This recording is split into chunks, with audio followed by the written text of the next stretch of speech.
Bonjour tout le monde, alors je fais une petite vidéo un petit peu vlog pour réagir à un commentaire que je viens de voir à l'instant. J'étais en train d'éditer une vidéo sur le Tufting Gun et voilà, c'est passé. Alors je précise, c'est une question, enfin plutôt c'est une remarque qui revient assez régulièrement sur mes vidéos en commentaire. Je vous lis le message. Bonjour, pourquoi n'avoir pas choisi le français comme langue lors de la programmation de l'imprimante? Pourquoi utiliser autant d'anglicismes alors qu'il existe des équivalents, voire des termes plus précis dans notre belle langue? Alors, il faut savoir, d'un côté purement historique, en ce qui me concerne, j'étais pas un bon élève scolairement parlant, etc. Quand j'arrivais à avoir un 10 en dictée sur 20, mon Dieu, c'était le miracle extraordinaire. Avec le temps, j'ai essayé d'améliorer énormément mon français. Alors, j'ai plein de défauts, j'ai des tics de langage et ce genre de choses. Vous rajoutez l'hyperactivité par-dessus, c'est un petit peu compliqué pour moi. Mais je fais quand même attention. Ce qui veut dire que je fais attention à pas faire des fautes d'orthographe et de grammaire, enfin tout du moins le moins possible. Il y en a qui m'échappent. Et donc, bah oui, je suis sur une chaîne française avec notre bonne langue de Molière, langue que j'apprécie énormément, faut pas croire. Mais c'est vrai que j'utilise beaucoup des termes anglais, des termes très souvent techniques. Il faut savoir, toujours pour le côté historique, que j'ai géré la traduction dans plusieurs applications. Alors bien sûr récemment Slicer, mais avant aussi la traduction donc de ZBrush, où je travaille avec des traducteurs un petit peu partout, avec, j'étais en charge vraiment de ce projet-là, avec en plus moi qui faisais la traduction en version française du logiciel. Il faut savoir que ZBrush, logiciel de sculpture digitale, est quand même un gros mastodonte avec énormément de choses, et avec aussi énormément d'abréviations et de mots qui ont été un petit peu imaginés pour le logiciel. Ce que je veux dire par là, c'est qu'il y a des moments où c'est compliqué déjà de faire de la traduction, parce que contrairement à ce qui est dit ici, avec des équivalents, voire des termes plus précis dans notre belle langue, des fois non, il n'y a pas les termes qui existent en français, ou alors les termes sont tellement loin de l'usage que c'est inutile. Il m'est arrivé des fois de créer des mots français en mixant un peu de l'anglais avec du français, entre guillemets, faire des verbes par exemple pour des actions. C'est quand même assez compliqué, mais il faut entre guillemets s'adapter. Bien sûr, il y a des termes français sur beaucoup de choses. Je pense qu'on est une langue qui est énormément plus riche que l'anglais en termes de vocabulaire, de structure et ce genre de choses, mais maintenant voilà la réalité. Le monde de l'impression 3D, et je pourrais l'étendre à énormément de monde technique, est quelque chose qui a été en général créé à l'étranger. Et je prends le cas de l'impression 3D en particulier, et surtout depuis ces quelques années où le côté open source est vraiment a permis l'explosion finalement dans laquelle on se trouve à l'heure actuelle. Et vous pouvez très bien décliner ça pour les graveurs laser, les CNC, ce genre de choses. Donc c'est voilà un univers qui s'est vraiment développé, mais à partir de personnes qui communiquaient essentiellement en langue anglaise. Donc tout le vocabulaire et tout est très souvent tiré de termes anglais, avec effectivement des fois on s'est dit ce terme-là, la traduction française serait plutôt celle-là. Mais en fait, on fait une traduction, dans certains cas, je ne veux pas généraliser non plus, un bouton validé, ça reste validé, quelle que soit la langue, que ça soit Enter, Entrée ou quoi que ce soit. Il y a bien sûr des choses qui sont assez communes. Mais il y a quand même des termes qui sont assez, je dirais, techniques et qui sonnent un petit peu bizarres. Ensuite, il y a une raison qui est aussi très technique. Dans le cas de la traduction, la langue française est une langue qui est relativement longue en termes de longueur de mots, et vous pouvez des fois avoir des problèmes d'interface où vos mots ne rentrent pas du tout. Il faut passer à l'abréviation, et l'abréviation, des fois aussi, elle n'a pas forcément beaucoup de sens. Et attention, je parle d'abréviation lorsqu'on respecte vraiment les codes de la langue française.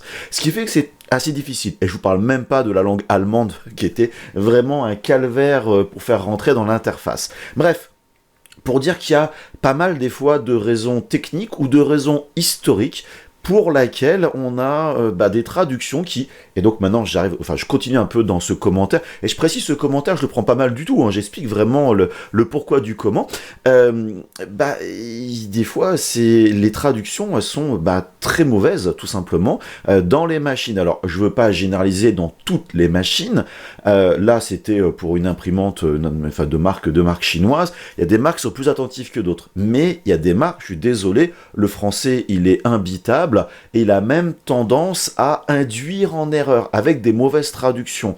Et je précise, de langue étrangère vers l'anglais, j'ai travaillé dans des sociétés où ça avait été fait comme ça, notamment un logiciel japonais avec une traduction quasiment littérale en français, en anglais. C'était une catastrophe. Et ils voulaient que j'utilise l'anglais pour traduire après moi en version française. Donc pour dire que il y a pas mal de cas où c'est pas super fou. Et faut pas se leurrer, les marques font des traductions pour des raisons purement marketing, mais souvent ce sont des sociétés de traduction qui vont faire ce genre de choses, qui n'ont aucune idée du contexte. Je reviens dans le cas de ZBrush, où pour toutes les traductions, on avait fait appel à des utilisateurs du logiciel qui étaient entre guillemets bilingues avec leur langue native, mais surtout avec de l'anglais pour pouvoir communiquer avec moi et faire les traductions. Et franchement, je passais mon temps à répondre à leurs questions. Pourquoi la fonction est comme ça? Est-ce que tu penses qu'il faut faire là-dessus pour que j'ai la meilleure traduction? Des gens qui ont vraiment mis énormément d'énergie dans la qualité de la traduction. Sauf une langue, le chinois simplifié, parce qu'on n'avait pas vraiment d'utilisateurs à ce moment-là, mais on avait une demande en fait de traduction. Et on est passé par une société très cotée, qui nous a coûté très très cher de traduction, et ils nous ont posé 0 question pendant toute la traduction. Et des fois, il y avait des boutons dans l'interface, il y avait juste une lettre.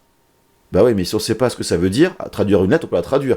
Mais ça veut rien dire. Traduire un E pour, je sais pas moi, extension, j'ai envie de dire en anglais, bah ouais, mais en chinois, si on traduit le E par E, c'est le mot chinois commence pas forcément par E comme extension. Bref, pour dire que la traduction était catastrophique et finalement, pas longtemps après, on a un utilisateur chinois qui nous a contactés et qui a fait un boulot extraordinaire. Donc pour dire que ces interfaces, souvent, elles sont très compliquées et elles sont, on va dire, pas vraiment exploitables en français ou peu exploitables, et je vous disais il y a quelques instants, peut vous induire en erreur sur ce que fait une fonctionnalité. Et enfin, un dernier point pour lequel je suis souvent des interfaces en anglais, hormis tout ce que je viens de citer à l'heure actuelle. Pourquoi aussi, quand je fais souvent des captures d'écran de logiciels, des tutos, je suis sur des interfaces anglaises?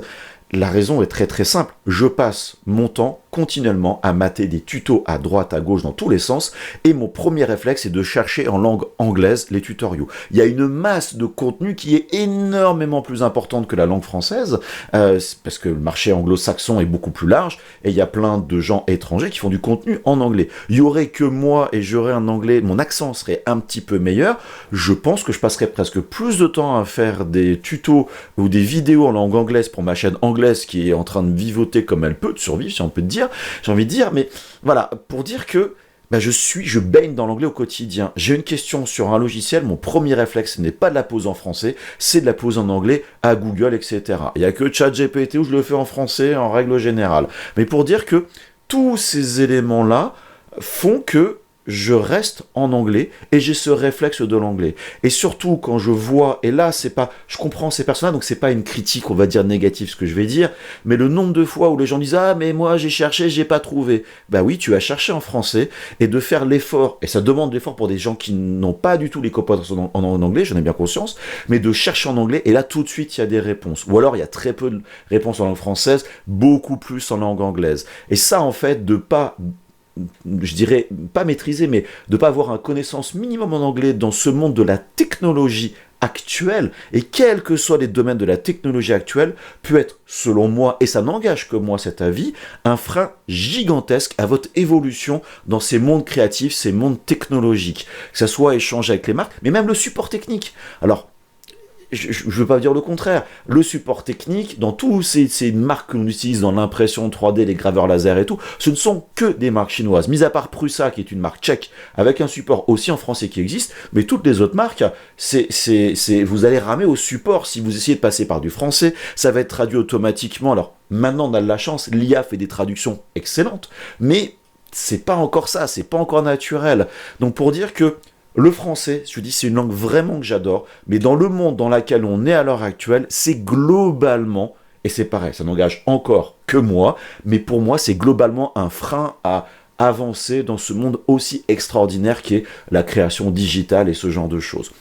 Donc voilà, pour dire que le commentaire, vraiment, j'insiste, je le prends bien, et la question est tout à fait légitime, qu'on défende notre belle langue et que l'on incite les gens à utiliser le logiciel dans la langue, on va dire, de Molière, et pas de Shakespeare, si on peut dire. Donc, voilà, je le comprends bien. Maintenant, je vous cache pas que j'ai quand même eu des fois des commentaires, notamment sur ma vidéo de Fusion 360, des fois que je trouvais un petit peu olé olé. J'ai même quelques commentaires que j'ai effacés parce que je trouvais ça, on va dire, pas productif et pas constructif, alors que ce commentaire-là est tout à fait légitime.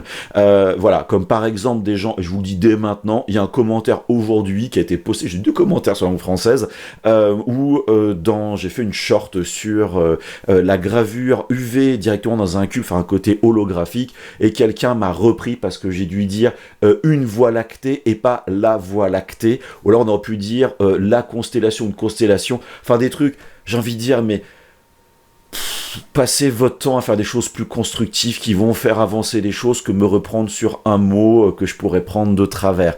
Donc quand c'est une erreur qui est purement technique, il n'y a pas de souci, au contraire, corrigez-moi et j'apprécie énormément, mais il y a des moments, j'ai envie de dire, enfin, il y a tellement plus important que de me reprendre pour les mots. Puis si vous voulez reprendre sur tous les mots, bah vous avez vu, je parle vite, je bouffe mes mots. J'ai une quantité astronomique de tics de langage. Et croyez-moi, je m'en rends vraiment compte. Quand je monte mes vidéos, je les entends tous. Les les déjà, les en fait, les alors. Faut que je mette un jour un compteur sur mes vidéos du nombre de fois où je dis alors dans mes vidéos. Comme je vous le disais il y a quelques instants, mais surtout dans une autre vidéo, j'ai des troubles de l'attention. Donc quand je parle, et enfin l'hyperactivité qui va avec, donc quand je fais de l'audio par-dessus mes vidéos, quand ce n'est pas scripté, mon cerveau ne veut pas la même vitesse que ma parole. Donc j'ai besoin de mettre des mots de liaison. Alors appelez ça des tics, des tocs, tout ce que vous voulez, peu importe. Donc vous pouvez me reprendre, le donc, je viens de le dire à l'instant, bref. Pour dire que, voilà, vous pouvez me reprendre, mais j'ai envie de dire, utilisez ce temps-là plutôt à vous avancer, à apprendre des nouvelles choses, à apporter des choses constructives. Donc, je le prends rarement mal. Croyez-moi, il n'y a pas de souci, mais je le sais déjà. Il n'y a aucun problème. Donc voilà, c'était histoire le donc voilà. Vous voyez, je le dis constamment. Bref, pour vous dire que je fais attention à mon français. Vous avez maintenant les différentes raisons pour lesquelles je serai toujours anglophone. Vous allez toujours voir des interfaces en anglais. Je vous le cache pas que j'essaye de faire des fois des vidéos avec l'interface en français, mais c'est une souffrance pour moi. Pour la petite anecdote, j'ai passé un examen du CPF sur Fusion 360. Alors, je suis loin de tout savoir sur le logiciel, mais j'estime que j'ai quand même des petites connaissances. Et dans cet examen du CPF que je trouve très mauvais, l'examen en lui-même, je ne parle pas de la formation, mais l'examen, c'est des questions qui permettent de conduire, vous savez, des doubles négations pour bien vous avoir, truc d'interface, mais surtout, je me suis fait avoir par plusieurs questions, parce que les questions étaient sur des termes français que je n'utilise pas, que je ne connaissais pas, et j'étais clairement en PLS. Donc vous voyez, pour dire que ça peut être pénalisant, mais je vous cache pas que pour apprendre Fusion 360, mieux vaut regarder des tutos en anglais, il y en a énormément, il y en a un petit peu en français, voilà, ici et là, donc voilà, bref. Je vais arrêter ce vlog autour de la langue française, des traductions. Vous avez mon avis. N'hésitez pas à me dire en commentaire de la vidéo si vous êtes plutôt du genre à vous-même, vous préférez de la langue anglaise, ou alors vous l'anglais va des rétro satanas, mon Dieu, je ne peux pas, c'est une langue qui est pourrie, ou alors j'aimerais bien mais j'y arrive pas, je fais des efforts, etc. Voilà, n'hésitez pas vraiment à faire votre retour, histoire de voir. Peut-être que je suis le seul abruti sur Terre à travailler comme ça, ou peut-être que vous êtes beaucoup et je ne suis loin d'être le seul dans ce cas de figure. Voilà, donc n'hésitez pas à faire part de là-dessus en commentaire. Et puis merci de m'avoir écouté dans ce petit vlog vraiment improvisé autour de notre chère langue française. Allez, sur ce, je vous fais des très gros bisous et je vous dis à très bientôt. Allez, bye bye.